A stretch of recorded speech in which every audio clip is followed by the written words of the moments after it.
అందరికీ నమస్కారం. అందరూ ఎలా ఉన్నారు? Welcome to Yagnesh recipes channel. ఈరోజు అయితే మన ఛానల్లో రెసిపీ వచ్చేసి దోసకాయ టమోటా కర్రీ అండి. విలేజ్ స్టైల్లో సింపుల్గా ఎలా చేయాలో చూపిస్తాను చూడండి ఈ వీడియోలో. అయితే ముందుగా వచ్చేసి దానికి ఒక బౌల్ పెట్టుకున్నాను నేను. దాంట్లో ఆయిల్ వేసుకుంటున్నానండి. ఫస్ట్ ముందుగా అయితే ఆయిల్ ఎక్కువగా ఉంటేనే దోసకాయ కర్రీ అనేది బాగుంటుంది. కొంచెం ఒక 5-6 టేబుల్ స్పూన్స్ వేసుకోండి. తర్వాత అయితే తాలింపు గింజలు వేసుకుంటున్నాను. జీలకర్ర, ఆవాలు, శనగపప్పు యాడ్ చేసుకున్నానండి. అవి కొంచెం వేగాక ఎండుమిర్చి యాడ్ చేసుకుంటున్నాను.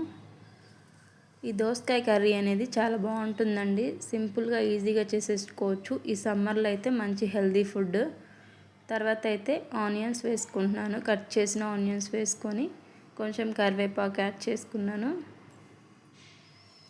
ఆనియన్స్ అనేది కొంచెం మగ్గాలండి. రెడ్ కలర్ వచ్చే వరకు అలా ఫ్రై చేసేసుకోండి ఆయిల్లో. ఆయిల్ కొంచెం ఎక్కువగా ఉంటేనే దోసకాయ కర్రీ అనేది టేస్ట్ బాగుంటుంది. తర్వాత అయితే మనం సన్నగా కట్ చేసి పెట్టుకున్న ఒక 1/2 కేజీ దోసకాయలు అయితే తీసుకొని వేసుకున్నానండి. ముక్కలుగా అలా కట్ చేసుకొని. మీరు దోసకాయ కట్ చేసేటప్పుడు చూసుకోండి. అంటే చేదు ఉంటే పక్కన పెట్టేసేయండి. చేదున్న దోసకాయ వేస్తే ఏంటంటే కర్రీ మొత్తం పాడైపోతుంది. మనం ముందుగా చూసుకోకపోతే. ఖచ్చితంగా చూసుకోండి దోసకాయ కట్ చేసేటప్పుడు తిని. తర్వాత అయితే దోసకాయలోకి 1 టీ స్పూన్ పసుపు యాడ్ చేసుకుంటున్నాను. తర్వాత అయితే కల్లుప్పు యాడ్ చేసుకుంటున్నాను. కొంచెం అలా వేసుకున్నాను. రుచికి సరిపడా యాడ్ చేసుకోండి ఉప్పు అయితే.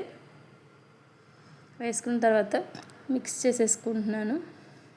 దోసకాయ అనేది బాగా మగ్గాలి. ఒక 3-4 నిమిషాలు అలా మగ్గించుకోండి. అలా ఆయిల్ పైకి తేలినప్పుడు అలా మగ్గించుకున్న తర్వాత టమోటాలు యాడ్ చేసుకుంటున్నాను. టమోటాలు అయితే నేను 3 తీసుకున్నానండి. మీరేంటంటే దోసకాయలు 1/2 కేజీ తీసుకుంటే టమోటాలు కూడా 1/2 కేజీ తీసుకోండి. అప్పుడే కర్రీ అనేది టేస్ట్ బాగుంటుంది. దోసకాయల టేస్ట్ బాగుంటుందండి. టమోటా తగ్గిస్తే ఏంటంటే ఆ ఫ్లేవరు, ఆ రుచి అనేది మారిపోతుంది. మనం దోసకాయలు ఎన్ని తీసుకుంటే టమోటాలు అన్నీ ఉండేలా చూసుకోండి. తర్వాత అయితే ఆ రెండింటిని బాగా మగ్గించుకుంటున్నాను. టమోటా ఏంటంటే త్వరగానే మగ్గిపోతుంది. బాగా దగ్గర పడే వరకు మగ్గించుకోవాలి. మధ్య మధ్యలో చెక్ చేసుకుంటూ అలా కలుపుకుంటూ చూసుకుంటున్నాను. ఎలాగో దోసకాయలో వాటర్ కంటెంట్ ఉంటుంది కాబట్టి వాటర్ మరి ఎక్కువ ఏం పట్టవండి. దీంట్లోకి గ్రేవీ ఎక్కువ కావాలనుకుంటే కొంచెం వాటర్ పోసుకోండి ఎక్కువగా. టమోటాలలో ఎలాగో వాటర్ కంటెంట్ ఉంటుంది కాబట్టి ఆ 2 సరిపోతాయి. మగ్గి కూర బాగుంటుంది టేస్ట్ అనేది. తర్వాత అయితే 2 టేబుల్ స్పూన్లు కారం యాడ్ చేసుకుంటున్నానండి. కారం యాడ్ చేసుకున్న తర్వాత మిక్స్ చేసేసుకొని అలా మగ్గించుకుంటున్నాను. బాగా మెత్తగా టమోటాలన్నీ బాగా మగ్గిపోయి దోసకాయ ముక్కలు కూడా మెత్తబడాలి. కర్రీ అనేది అప్పుడు టేస్ట్ బాగుంటుంది. తర్వాత అయితే గ్రేవీకి తగ్గట్టుగా వాటర్ యాడ్ చేసుకుంటున్నాను.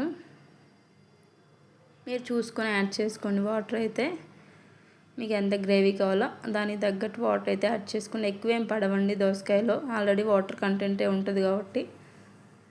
వాటర్ పోసుకున్న తర్వాత దగ్గర పడే వరకు ఉడికించుకొని, మన వీడియోస్ మీకు నచ్చుతున్నట్టయితే యజ్ఞేష్ రెసిపీస్ ఛానల్ని సబ్స్క్రైబ్ చేసుకోండి. లైక్ చేయండి ఫ్రెండ్స్, షేర్ చేయండి. అలా దగ్గరికి పడగానే కొంచెం ధనియాల పొడి, జీలకర్ర పొడి, కొంచెం గరం మసాలా యాడ్ చేశానండి. లైట్గానే వేసాను మసాలా అయితే. మీకు గరం మసాలా నచ్చకపోతే స్కిప్ చేసేయండి. ఏ మసాలా వేయకపోయినా ఈ కర్రీ అనేది బాగుంటుందండి. ధనియాల పొడి యాడ్ చేసుకుంటే సరిపోతుంది. అలా దగ్గరికి పన్నిచ్చేసి మసాలన్నీ కలిసాక చివరిగా కొత్తిమీర యాడ్ చేసుకునండి ఉంటే, లేదంటే స్కిప్ చేసేయండి. అదిగోండి మన కర్రీ అయితే రెడీ అయిపోయింది. చాలా టేస్టీగా ఉంటుంది ఈ దోసకాయ టమోటా కర్రీ అండి.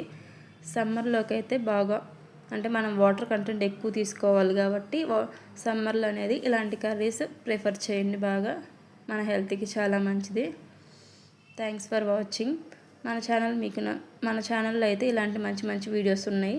చూడండి ఫ్రెండ్స్, సపోర్ట్ చేయండి.